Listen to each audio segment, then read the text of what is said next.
Hey toy fans, I'm D21Beast and welcome back to my figure review series here on my YouTube channel. And today we're finishing off that Marvel Legends Infinite Series Target exclusive box set that had Captain America, Miss Marvel, and now we're looking at Radioactive Man. If you haven't seen my reviews of Miss Marvel or Captain America, definitely check the link to those reviews below this video. But Radioactive Man, if you're not aware, first appeared in Journey into Mystery number 93, where he was created by Stan Lee and Jack Kirby. His real name's Chin Liu, and Chin has spent the majority of his Marvel career on the villain side of the law. He's been a member of the Thunderbolts, the Masters of Evil, the Titanic 3, he really gets around.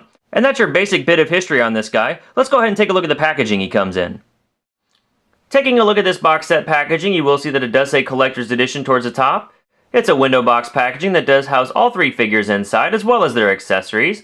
You have the logo for Marvel Legends Infinite Series, and then towards the bottom it does have the name for each figure in this packaging. Miss Marvel, Captain America, and Radioactive Man. As you look at the back of this packaging, you once again see the Marvel Legends Infinite Series logo at the top. On the left hand side you do have the bio for Miss Marvel, go ahead and pause now to read that.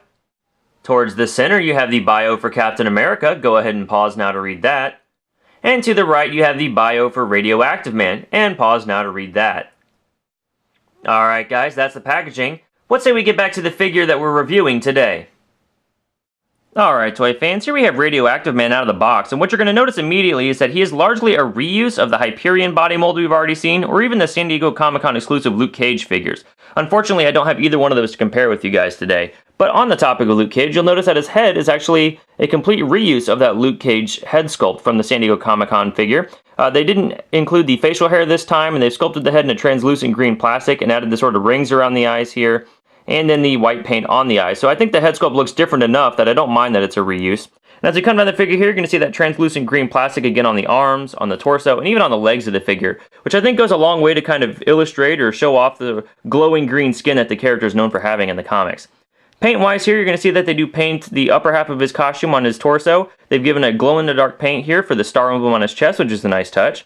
He's got a sculpted fabric piece. It's not actually fabric, it's plastic, but the fabric that's wrapped around his waist has been sculpted here, and it looks pretty nice. And then he's got these Buccaneer-style boots sculpted towards the bottom of his feet. Now, Radioactive Man is one of those characters that's been in comics for a long, long time, and his costume never actually got an update until post-Civil War, so it's kind of cool to see the figure captured in his Buccaneer boot style, or really the classic interpretation of this character.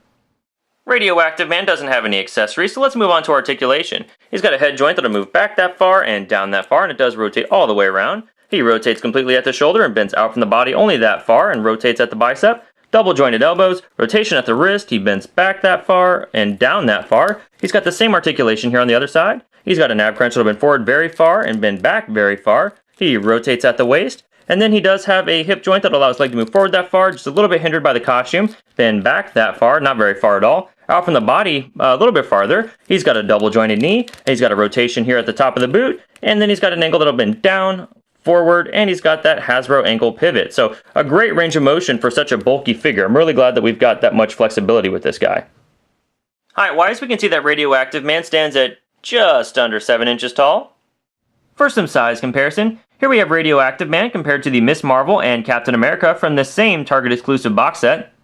And here he is compared to the 6-inch scale Marvel Legends Infinite Series Wolverine. Alright toy fans, well that's my review of Radioactive Man from the Target exclusive Marvel Legends Infinite Series box set released by Hasbro in 2014. Overall, I think this is a really good figure. I like that they've sculpted him out of the translucent green plastic, and I think the glow-in-the-dark paint for the emblem on the chest was a really fun idea. But I've got to be honest, Radioactive Man's not exactly what you'd call a headliner in the Marvel Universe. I would argue that he's not that essential of a villain character to have in your collection, and he's probably the weakest part of the box set being offered by Target right now. Unless you're a completionist, you could probably go ahead and skip this figure. But if you do get the box set, he's a great figure, and of course he looks great lined up with all the other villains that he's been teamed up with over the years.